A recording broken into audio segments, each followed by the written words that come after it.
Hello and welcome to another episode here in the theoretical part, and this time multi-shot or multi-exposure. And that is normally a technique or many techniques to overcome technical limitations, or if the target that you want to have is bigger than your equipment, to say it in a different way. Bracketing is also a term that more than often shows up in terms of that, but that's not really covering everything. Bracketing means normally that we take one shot without moving the camera, and with multi-shot I have a little bit more in mind. And let's get started. As I said, it's a theoretical part, so I will make some sketches here and the practical part comes later, but I want to show you, of course, one example where it is mostly in use. First of all, we have to deal with resolution, and that is a long theme, of course, and you can't buy each time a new camera just for one job where you have to have maybe a super high resolution. For that we can use these techniques, for example, to increase it up to 200% so far I know, without scaling up something where you get artificial information and not the real one.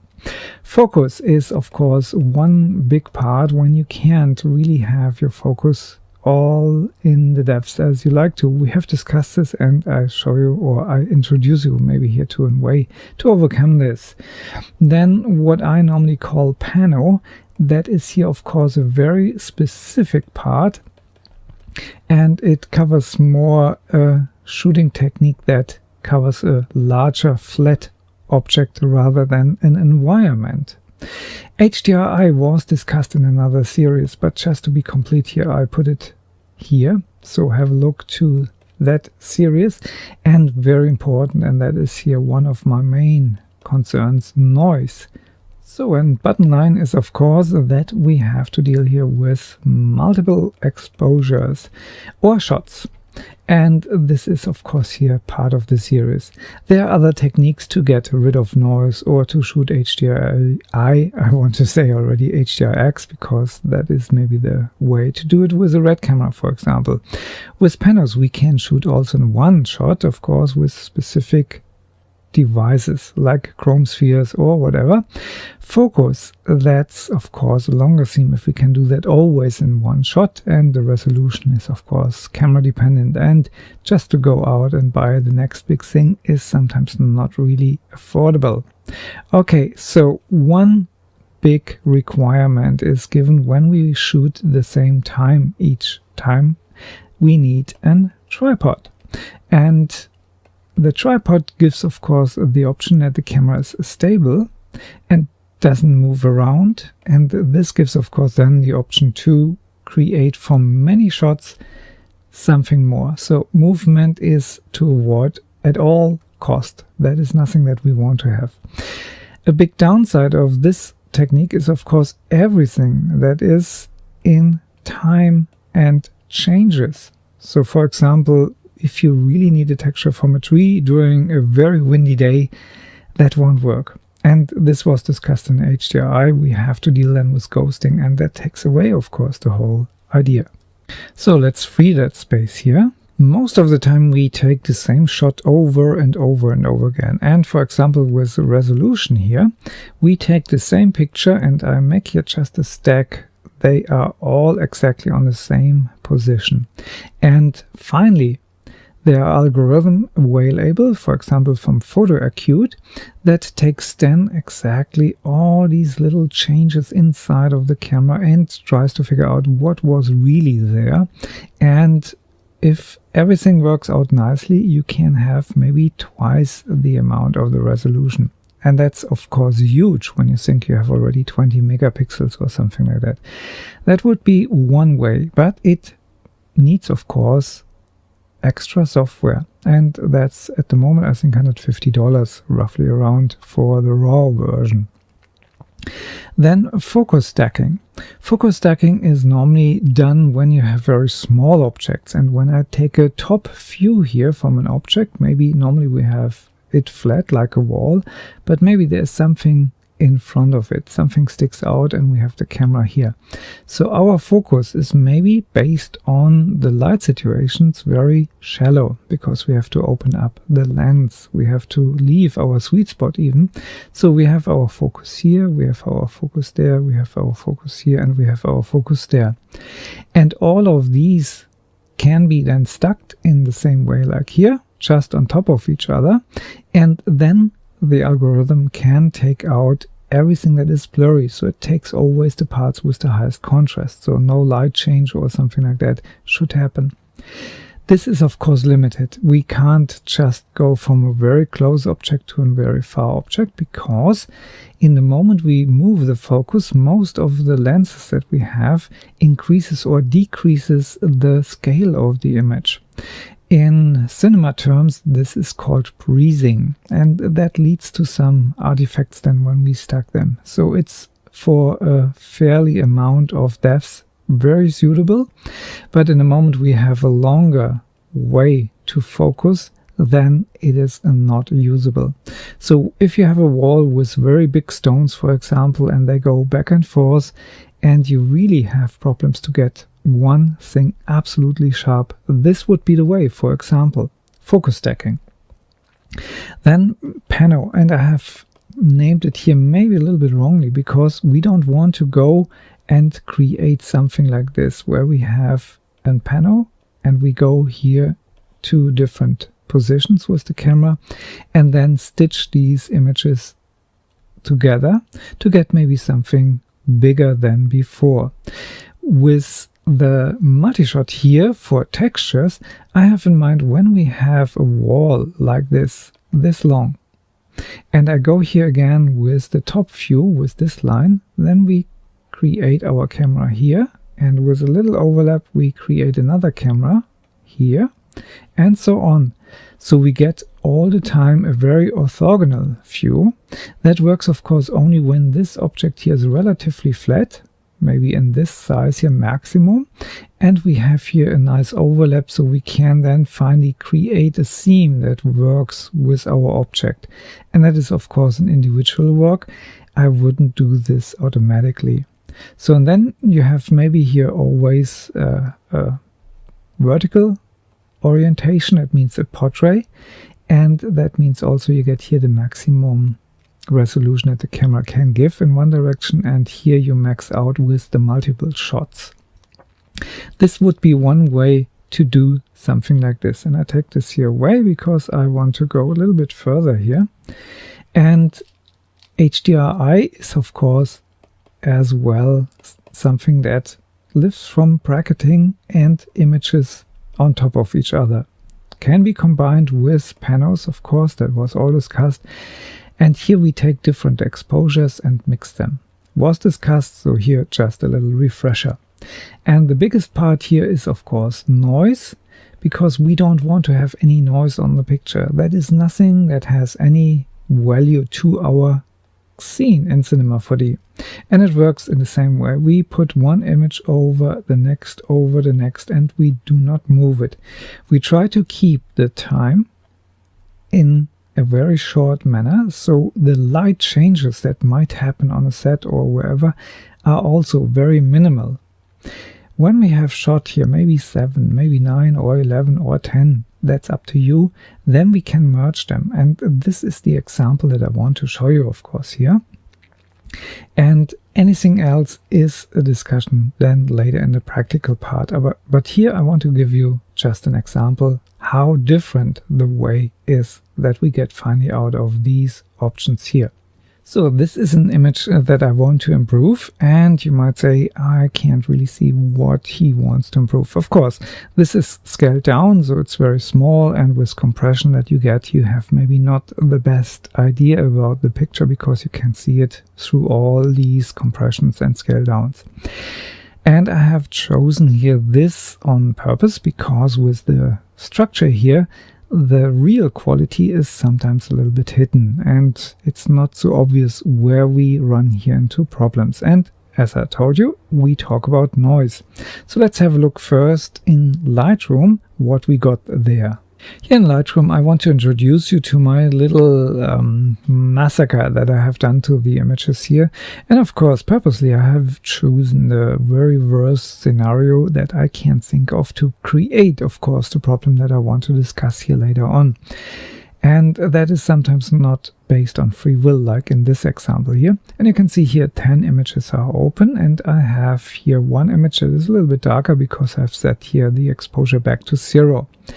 First of all, I have used here 6400 as ISO, which is for this camera, a Canon 5D Mark II, not really ideal. It produces nearly unbearable pain when you see all that noise, and at the moment you can't see it. So why do I have not exposed this image in the right space? Because the noise is more something like a noise floor, and it lives in this left-sided area here most of the time. So in the moment I expose this correctly, maybe here with 2 stops over my doing, then I get something that looks nice, maybe even already a little bit too bright. But the noise would stay here.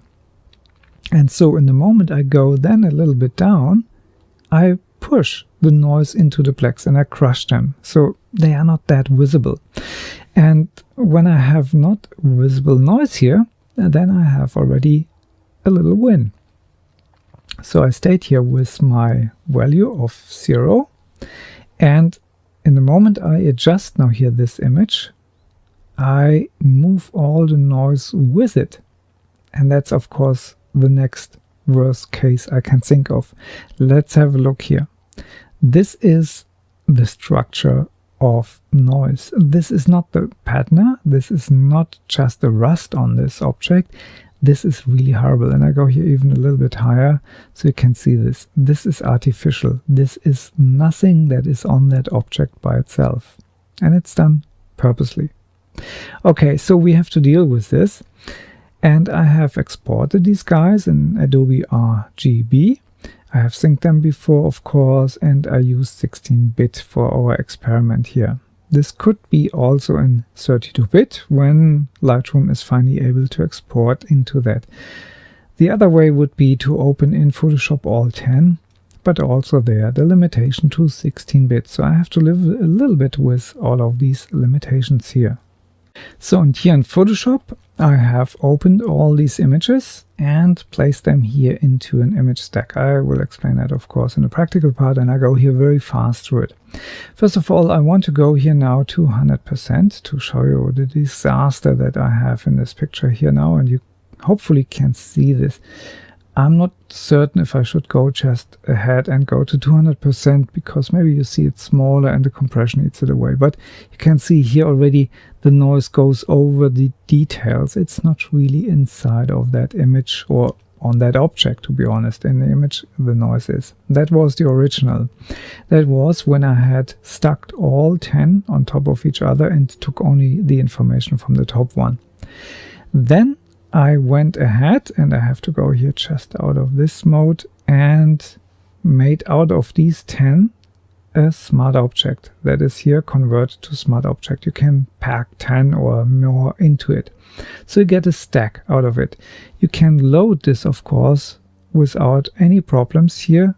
Load files into stack. So you don't have to do anything. You get all these images at once, and then you go to smart, and you have done it. So it's a package. This package here finally is now usable inside of Photoshop when you go to Smart Objects. And here you have the smart modes. And of course you can have none. Then you get the information from the top one. This works only on non-transparent pixels. And you can have all these guys here. If they make all sense for the texture, I doubt it, but it's good to know them. So where to find information for that? You find more information in the Photoshop help, and it hasn't changed in a while, but it's of course mathematic and there's not so much change. What I want to give you here is of course an idea where you can get the information, and mean and median is, I think, the most used for noise reduction when you have multiple shots here. And mean is the one that you use just for noise.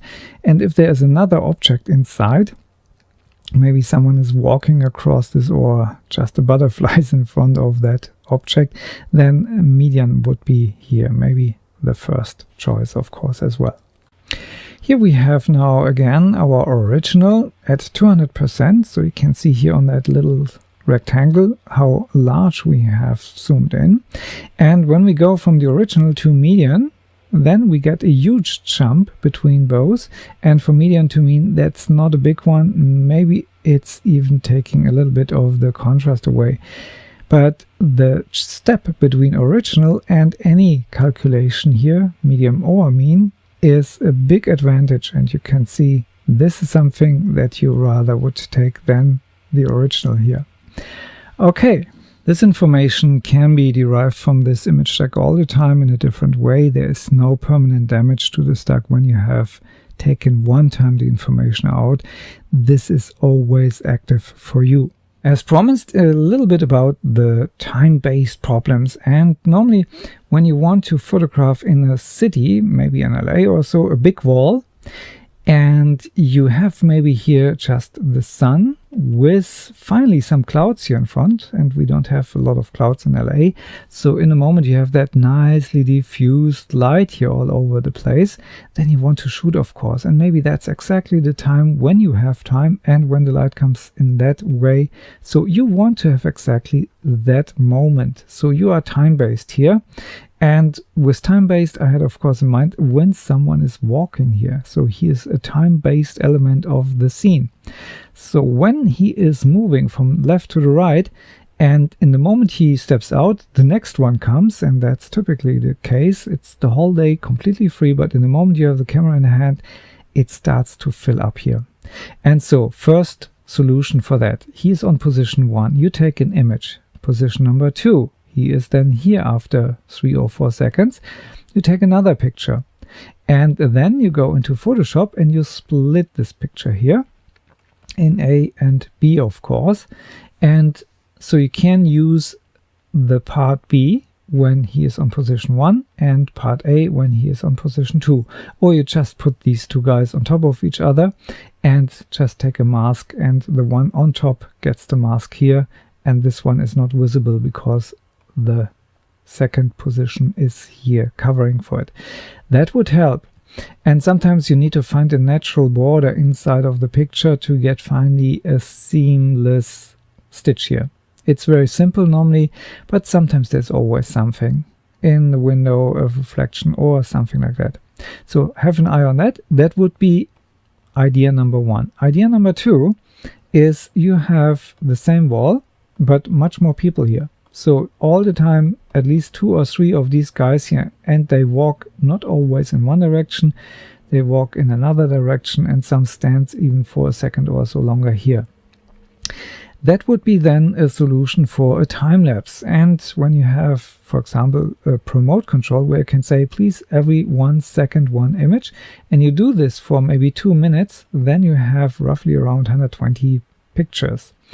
And that should be sufficient enough, at least to fill your SD card or CF card, whatever you use. And these images finally into a stack in Photoshop and then render out as shown before. You can go here maybe with average, with medium or mean, and these guys should be disappear. Of course, one guy will stand a long time here, and then you have to find a picture where this is then fixable with solution number 1.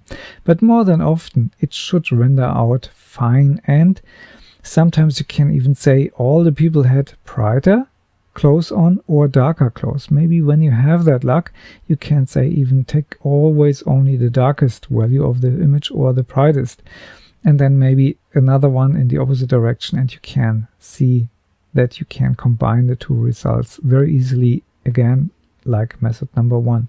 So there's always an option, and the most sloppy version is, of course, you go with your camera on a tripod. Each version is here on a tripod, and then you use an ND filter, preferable, for example, something very high, 1.8, which is 6 stops, by the way.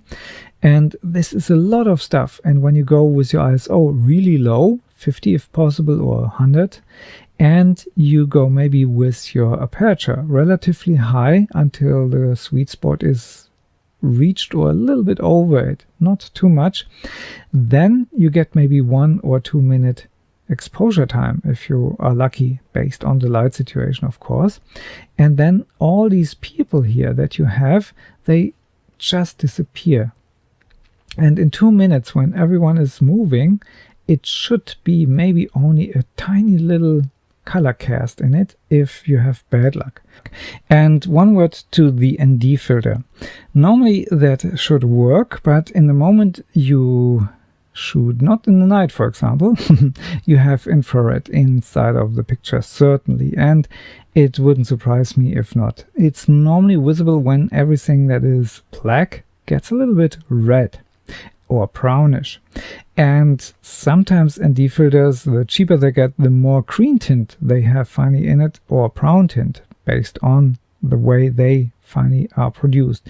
So the better this material is, the better you are off, of course. And I know these guys get really expensive, especially when you use then an IR filter, infrared, in front of it, or as one, which I prefer one class, because when you have 2 filters in front and the light comes in, maybe a reflection, it goes, of course, a little bit in this direction, it reflects back, and you get something inside. It's never a good idea. If you have a box where you have a matte box where you can put the glass inside, from a top view you can crank these or tilt them a little bit. Have fun with it. Bye-bye. Maybe this, but it's always a very difficult idea to have more than one filter, and they should be coded. A good idea, if money is not a problem, is a hot mirror filter, and this really takes out everything. Have a look into tests, what is good for your lens, and so on. Try to find really the best, and you can stack them when you have done everything in the best way. For example, some sets have here then in 1.5, and these two together is 11 stops. When you lose 11 stops and you put the whole camera to 11 in the aperture, this takes a lot of light away, and the ISO low, then this should work here very nicely. And again, there's always the option to go maybe with version 1 if you shoot twice here and there's a little bit here and a little bit there. It's a lot of work, but to get a nice texture in the best way, that's always a good idea to really invest in time and effort. Okay, these were only 3 little ideas here, and perhaps it helps. I hope the time was well spent. Thanks for listening. Have fun with it. Bye bye.